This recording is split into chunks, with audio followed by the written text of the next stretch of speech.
حضرت امام غزالی حجت الاسلام امام غزالی رحمۃ اللہ علیہ، بہت سے اولیاء کی آپ نصیحت سن سکتے ہیں۔ آپ کو یاد ہے پچھلی گفتگو میں حضرت غوث ثقلین الشیخ محی الدین عبد القادر جیلانی رضی اللہ تعالیٰ عنہ، ان کی نصیحت اور ایڈوائزز ہم نے سنی تھی، جن کا بڑا مقام ہے۔ علماء بیٹھے ہیں جنہوں نے ظاہر علم کے سارے سمندر پی لیے، لیکن باطن کی تشنگی نہیں جا رہی تھی۔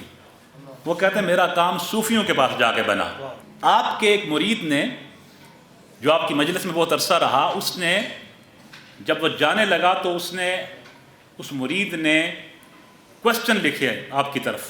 تو اس کوشچنز جو تھے، وہ جو کوشچنز تھے یا سوالات تھے، ان کے جواب میں حضرت امام غزالی نے جواب اس کا لکھا، جو ایک کتاب کی شیپ حاصل اس کو مل گئی، کتاب بن گئی۔ وہ آپ نے جواب لکھا، وہ ایک آپ کی مشہور آپ کا ریٹن ورک ہے، اس کا ٹائٹل ہے، نیم ہے ایھا الولد۔ کیا نام ہے؟ ایھا الولد۔ اس کا میننگ ہے او مائی سن، او میرے بیٹے، ایھا الولد۔ کیونکہ روحانی فالوور وہ اولاد کی طرح ہوتے ہیں، اولاد سے بھی زیادہ پیارے ہوتے ہیں۔ نسبت والوں سے پوچھیں کتنا کائنڈ انداز ہے آپ کا کہ آپ ایھا الولد، بلکہ ایھا الولد المحب کے الفاظ بھی ہیں، ایھا الولد المحبوب کے الفاظ بھی ہیں کہ میرے پیارے بیٹے۔ یہ ٹائٹل اس بک کا، اور اس طرح وہ جواب دیتے ہیں۔ پہلی بات آپ فرماتے ہیں، ایھا الولد العلم بلا عمل جنون والعمل بغیر علم لا یکون۔ او میرے پیارے بیٹے، میرے پیارے فالوور، مرید، جو علم ہے بغیر عمل کے وہ جنون ہے۔ علم بغیر عمل کے جنون۔ جنون کیا ہے؟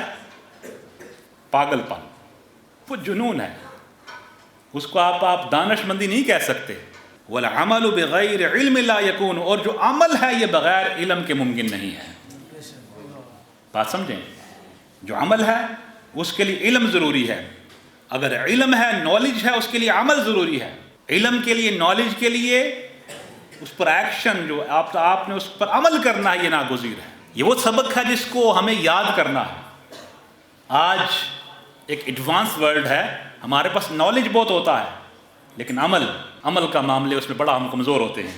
علماء کے پاس، اہل علم کے پاس، اہل دانش کے پاس، صوفیاء کے پاس، فاسألوا اہل الذکر ان کنتم لا تعلمون، تم سوال کرو ان سے جن کو اللہ نے علم دیا تھا اگر تم نہیں جانتے۔ قرآن پاک میں یہ رہنمائی دی گئی ہے۔ پوچھو، ان کے پاس بیٹھو، ان کی مجلس میں آؤ۔ آپ باقی جو آپ نے فرائض پورے کرنے ہیں، واجبات و سنن پورے کرنے ہیں، اس میں آپ کمی کر رہے ہیں۔ آپ کی سوشل لائف ہے، حقوق اللہ، حقوق العباد کی زندگی ہیں، بہت سی افیئرز ہیں، اس میں اگر علم نہیں ہے تو انسان بہت بڑی کوتاہی کر رہا ہوتا ہے۔ لہٰذا یہ دونوں باتیں، اس کو کمبائن کرنا، اکٹھا کرنا ضروری ہے۔ علم کے لیے عمل ضروری ہے، یہ وہ وظیفہ ہے جس کو کثرت کے ساتھ یاد کرنا چاہیے۔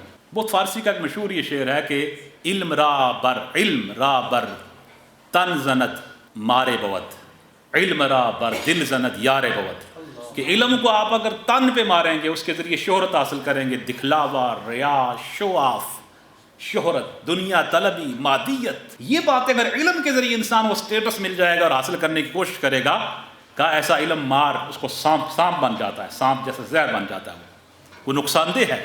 لیکن آپ علم کو دل پہ ماریں، علم کو دل پہ ماریں تو وہ علم یار بن جاتا ہے، دوست بن جاتا ہے۔ دنیا اور آخرت میں انسان کو سرخرو کر دیتا ہے، سر بلند کر دیتا ہے، کامیابی اور کامرانی عطا کر دیتا ہے۔